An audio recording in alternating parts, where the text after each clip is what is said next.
Let's be honest, the math says it all. There have to be gay athletes in the league. It's just a statistical probability across every major sport, isn't it? Well, the internet claims it finally found the proof, pointing the finger squarely at Chet Holmgren. Alleged footage of the Thunderstar at a specific venue with other players has sent social media into an absolute meltdown. Why would he keep such a massive secret under wraps? And does this change his trajectory in the league forever? We're breaking it all down.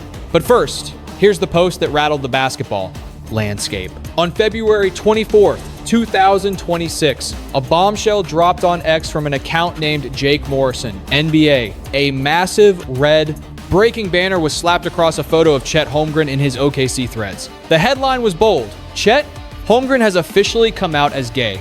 It claimed he was the first active player to do so, calling it a monumental step in the right direction. The report detailed plans for him to wear a rainbow armband to raise awareness and stated his hope that this move would inspire other hoopers to live their truth. The engagement was instant. In less than 24 hours, the post racked up 16,146 likes, 867 reposts, 1,334 replies, and 1,587 bookmarks. We're talking 4,981,692 views.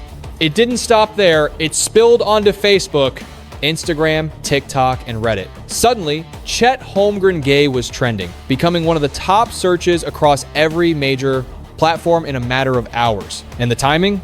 Calculated. It hit right before the Thunder tipped off against the Raptors, meaning the entire NBA community was already glued to their screens. It fed the algorithm exactly what it craves. And hey, if you want to feed our algorithm, hit that like button right now. It delivered. Controversy, raw emotion, and pure clickbait. Now, if you're new to the court, let's clarify. Chet Holmgren isn't a bench warmer. He was the second overall pick in the 2022 draft out of Gonzaga. This guy is the anchor, playing center and power forward for Oklahoma City. Until now, his reputation was strictly business. His verified X profile is a desert of personal info, just OKC Thunder. No drama, no lifestyle vlogging, just pure hoops. That's why this explosion caused such a massive shockwave. It slammed his private, game-first persona right into a deeply personal rumor. Fans who never gave a second thought to Chet's life off the court were suddenly arguing about it in every comment section imaginable. And the fallout? It showed us just how split the fan base really is. On one side, you had applause, calling it a massive victory for representation in professional sports. But the other side pushed back hard. Who cares? This isn't 1985. Keep the politics off the hardwood. One comment ruthlessly joked, "Bro trying to be black and gay? Pick a struggle." Another demanded, "Why announce it? Handle your business in private and leave it there." Meanwhile, the voice is trying to call this out as fake news, saying stop the cap, or why fake a coming out story? That's serious? We're completely buried by the noise. With over 400 quote tweets, the narrative had already spun out of control. Users were launching their own threads, creating ripples of content that took on a life of their own, totally separate from the source. And those 1,500 bookmarks? People were loading up their ammo for group chat debates later. In hours, this post became a self-sustaining ecosystem. It touched a nerve that decades-long tension surrounding sexuality in pro sports, especially in the NBA, where this topic is basically a live grenade. Players avoid it, coaches dodge it. So when a headline like this lands, it triggers a reaction that's been pressurizing for years. Hey, if you're enjoying this deep dive, make sure to hit that subscribe button so you never miss a beat. Now, here's where it gets tricky. The post made a specific claim that raised red flags for any real NBA historian. It labeled Chet as the first active gay NBA player. That completely erases Jason Collins, who publicly came out back in 2013 while still on a roster. Whether you bought the rumor or not, that statement was objectively false. It should have killed the post's credibility immediately, but the internet moves too fast for fact-checking. Everyone was too busy fighting in the replies. And while the chaos was unfolding, nobody stopped to ask the million-dollar question, who actually started this? The truth leads down a rabbit hole. But before we go there, understand that this story didn't happen in a vacuum. It went viral because of the NBA's complicated history with hidden lives and locker room dynamics. Let's look at the hidden reality. The league kicked off in 1946. Thousands of athletes have competed at the elite level.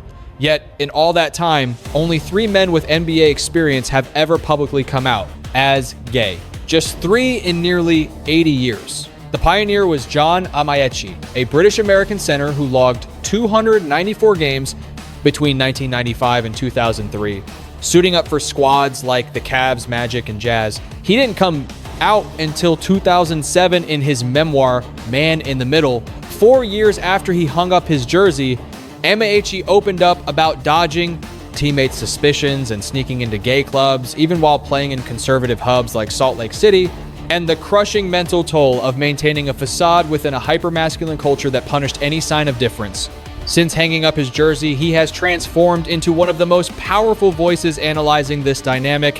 His former Utah Jazz teammate Andrei Kirilenko once extended a rare olive branch in the form of a New Year's Eve invite. The note read, "Please come, John. You are welcome to bring your partner, whoever that special someone is. It makes absolutely no difference to me." Amaechi confessed that this simple gesture meant everything. A tiny spark of inclusion in a universe where isolation was the standard. That moment stands as the closest thing to a genuine celebration involving a gay NBA player in the history books. We aren't talking about fake AI-generated clips, but real documented respect between teammates. Fast forward to 2025, and Amaechi dropped a statement that shook the industry. He admitted that his lifelong mission to normalize coming out in pro sports had basically hit a brick wall. But then he pivoted to something even more eye-opening. He insisted that the NBA is teaming with gay personnel, from players and coaches to trainers and front office executives. He drew a sharp line in the sand. The lack of openly gay superstars isn't because they don't exist. It is because the ecosystem makes visibility a career death sentence. Tracy McGrady kept it real back in 2003, estimating that roughly 5% of the league was gay. With about 450 active roster spots, one statistical model calculated the probability of every single player being straight at roughly 0.9%. That isn't gossip, that is cold arithmetic. And the massive canyon between that mathematical certainty and the 0 active players currently out of the closet is the paradox driving this entire narrative. Yet, when Phil Jackson, the man with 11 championship rings, was asked if the NBA needed to evolve on this issue, he shut it down instantly. His response was blunt. He called the question ridiculous, claiming that none of them had likely ever witnessed it throughout their legendary careers. He doubled down on that stance, calling the entire premise bizarre because, in his view, the issue had simply never presented itself. To him, there was no inclusion to discuss. So, he found the line of questioning completely out of left field. When pushed harder, the Zen master got even more specific about his own timeline. Never saw it once? I don't know if Shaq or Kurt ever ran into it, but I certainly never did in my time. Really? No? But the interviewer wasn't letting him slide, pointing out what the numbers clearly suggest. In a league spanning decades with thousands of athletes, the notion that 0 of them were gay is about as believable as saying every single one of them was. Before we get to the locker room secrets, if you're enjoying this deep dive, make sure to hit that like button and subscribe to the channel for more uncensored sports history. John always maintained that other gay players were right there, hiding in plain sight. The interviewer then laid out the undeniable statistical reality. We are talking thousands of guys over 30 years, and nobody is gay? The conclusion hung heavy in the room. That scenario is just as unimaginable as everyone being gay. You get the point. Then you have Gilbert Arenas, who peeled back the curtain on how brutal locker room politics really are. He broke down how guys would hunt for closeted teammates not to help them, but to test them through social pressure. We're trying to sniff out who's gay, so we do stupid stuff like asking, hey man, if we weren't in the NBA, would you sleep with a dude for $10 million? The strategy, Agent Zero explained, was to watch the body language. Whoever reacted with over-the-top anger immediately became the prime suspect.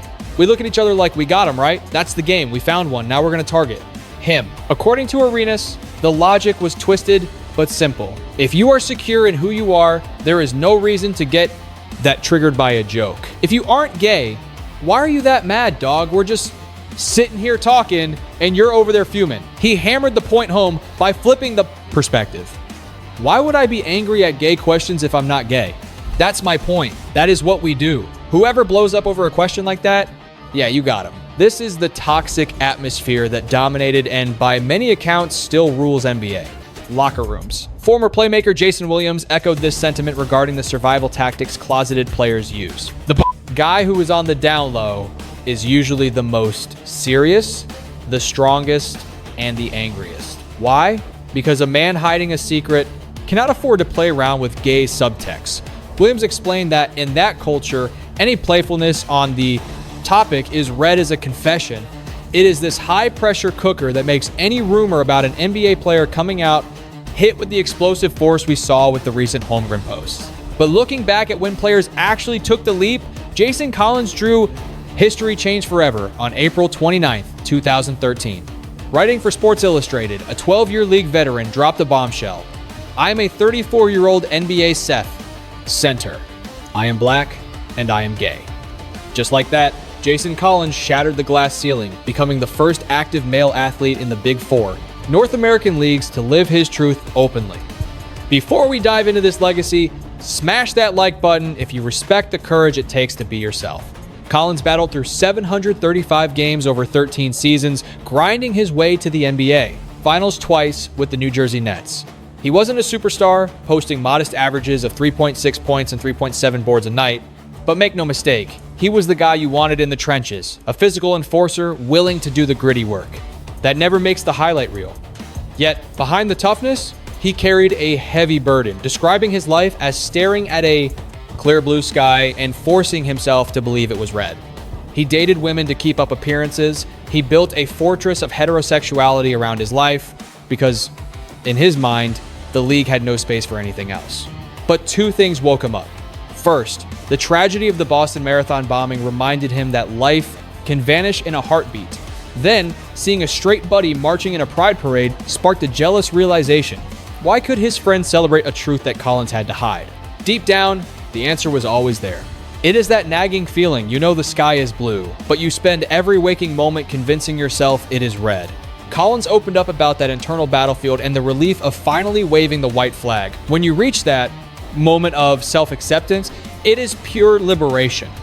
It is about finally giving yourself permission to just exist and be comfortable in your own skin. The reaction was massive. President Obama got on the phone personally.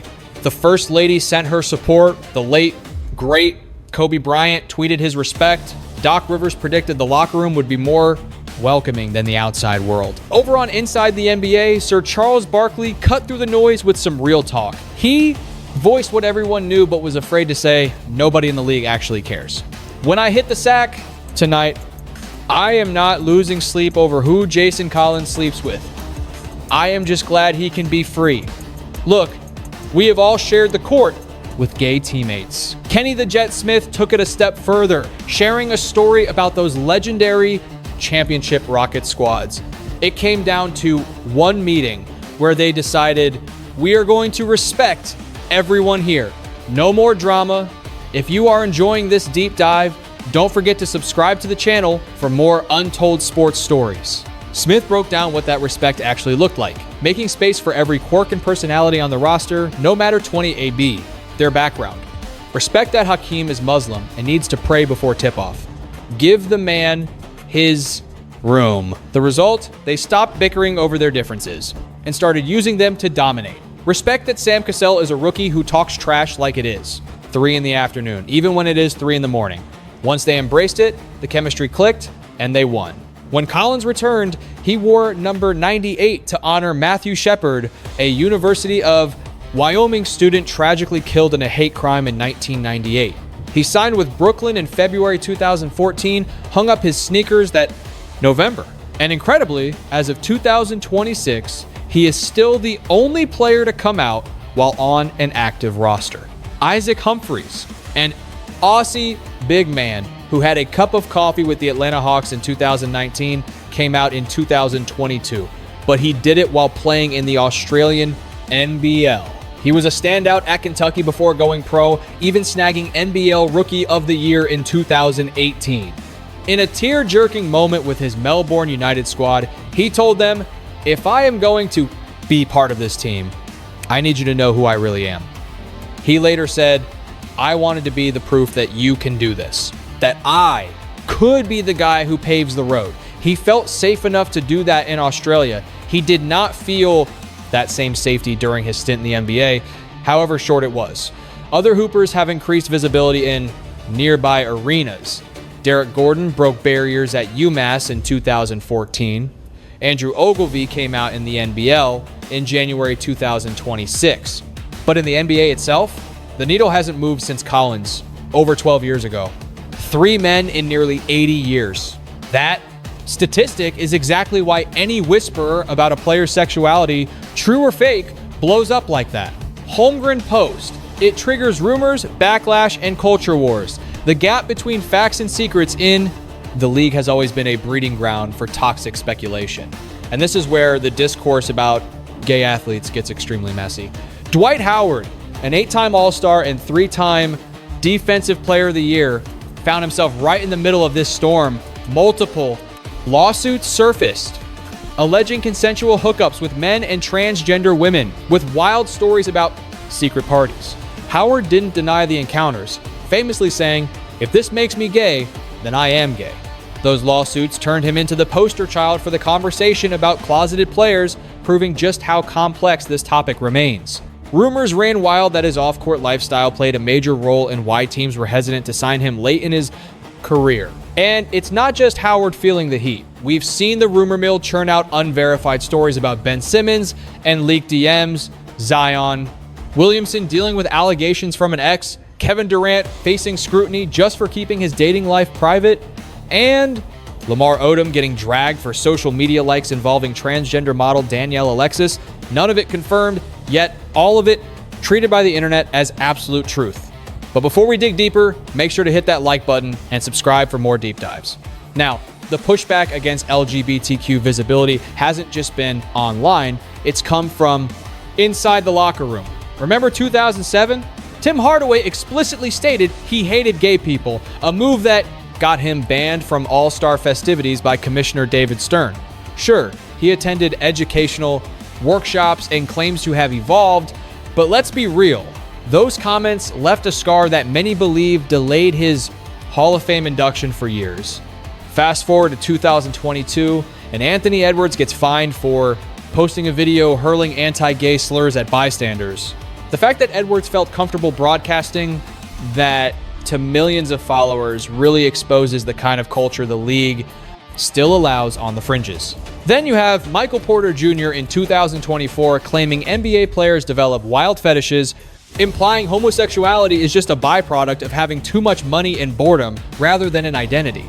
Gilbert Arenas jumped in during 2023, calling the LGBTQ community the most unfair group on earth, complaining about pronouns and inclusion rules. It's a messy timeline. On the corporate side, 21 out of 30 teams hosted Pride Nights in the 2025-2026 season, selling rainbow gear and donating to charities. But the inconsistency is glaring. The league pulled the 2016 All-Star Game from Charlotte over anti-LGBTQ laws, yet kept the game in Utah despite similar legislation later on. And look at the WNBA comparison, it is night and day. Over 40 openly gay athletes in the WNBA versus just 3 in the entire history of the NBA. That stat alone highlights the massive divide between 2 leagues playing the same sport under totally different social rules. This is the powder keg atmosphere where the Chet Holmgren story dropped. And because of that tension, people were ready to believe anything without checking the source. So what is the real story behind the Chet Holmgren post? The user responsible, EJ Morrison. NBA literally has satire account in their bio. It says right there, unaffiliated with the Raptors, just a Scotty Barnes fan page. The word satire is front and center. It was never meant to be real news, just a parody that got out of hand. Heavy Sports immediately flagged it as fake, confirming there's zero credible info on Holmgren's orientation. The report suggested the timing was calculated, dropping right before a Thunder Raptors game to maximize the chaos. Instinct magazine ran a full fact check, highlighting that there is absolutely no proof and talking about how dangerous it is to treat coming out as a punchline. Other outlets confirmed that neither Holmgren, OKC, nor the league made any statement. We checked NBA.com, ESPN, the Thunder's official site, nothing. And about that leaked footage everyone is searching for, it doesn't exist. We ran exhaustive searches on X, TikTok, and Reddit for terms like Chet Holmgren party video and came up with absolutely zero results. No clips, no photos, not even a single eyewitness. The story about the footage seems to be pure exaggeration that grew on its own. A classic game of telephone where a joke tweet morphed into rumors of a video that never happened. There was one random clip from January 2026 showing a party, but it had no link to Chet or the NBA. As for Holmgren, complete silence. His X account has been dormant since February 24th, and his bio is strictly business. No press conferences, no media releases from the Thunder, just radio silence. And in 2026, saying nothing can be spun 1,000 different ways, which just poured gasoline on the fire. If you look at his history before this, there's nothing to support the rumors either. A 2025 report listed him as single, with the only blip being a loose, unverified rumor linking him to Ashley Woodfin back in 2023. Sure, TikTok and Reddit love to joke about the bromance between Holmgren and Jalen Williams, but those posts come from meme pages like r/NBA Circle Jerk and are obviously not serious. But here's the thing, this isn't the first time the internet fabricated a story about a player's sexuality. In 2025, Jared McCain dealt with a similar hoax before it was debunked. The formula is always the same. A fake post goes viral because the topic is controversial and the truth gets left behind. Don't forget to subscribe for more truth bombs. The cleanup crew simply cannot move fast enough to catch a viral wildfire, leaving the athlete to battle a narrative they never wrote. Let's look at the scoreboard. The post was pure satire. The alleged footage, it doesn't exist. No legitimate insider has verified a single word of the rumors. Every major network that ran the tape back came to the same result. The entire saga kicked off from a self-proclaimed parody page, yet the internet sprinted with the headline before anyone bothered to check the replay. The narrative that Holmgren would be the league's first active gay player was a technical foul on history, even within its own fake scenario, considering Jason Collins broke that barrier back in 2013. That error alone should have stopped the game, but the story drove right past millions of eyes without a whistle. But before we analyze the fallout, make sure to smash that like button and subscribe to the channel for more real talk on the NBA. The sheer velocity of this rumor proves there is something bigger at play here than just a spoof tweet about a rising star. The topic of sexuality in pro basketball remains a massive powder keg, so charged that even a completely fabricated story detonates on impact. The public hunger for this headline, whether to cheer for progress or to fuel a controversy, was so intense that the truth got benched. The crowd wanted a reaction, and they got one. Chet Holmgren is a 23-year-old phenom focused on chasing rings and leading his squad to the playoffs. He didn't sign up for this media circus, nor did he agree to become the poster child for a heavy debate on LGBTQ plus representation in athletics.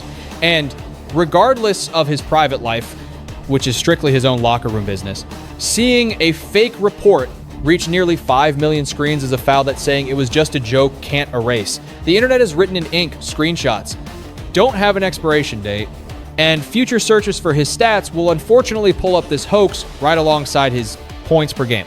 3 players in 80 years. That isn't a winning record. It is a damning stat for a culture that still makes silence the safer play. As long as the gap between corporate PR campaigns and the reality of the league remains this wide, that void will be filled by trolls, satire pages, and engagement farmers looking to cash in on the drama.